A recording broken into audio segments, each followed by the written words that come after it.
At least the Almighty knows.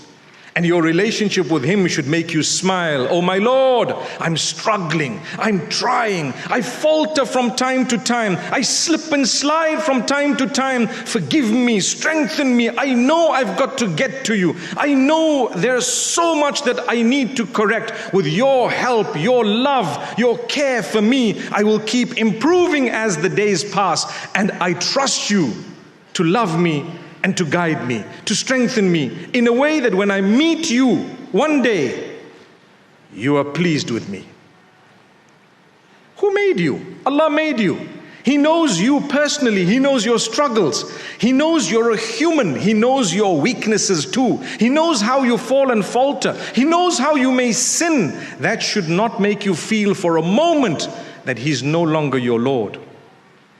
That should not make you feel for a moment that you are so distant from Him that there is no hope. No, there is hope.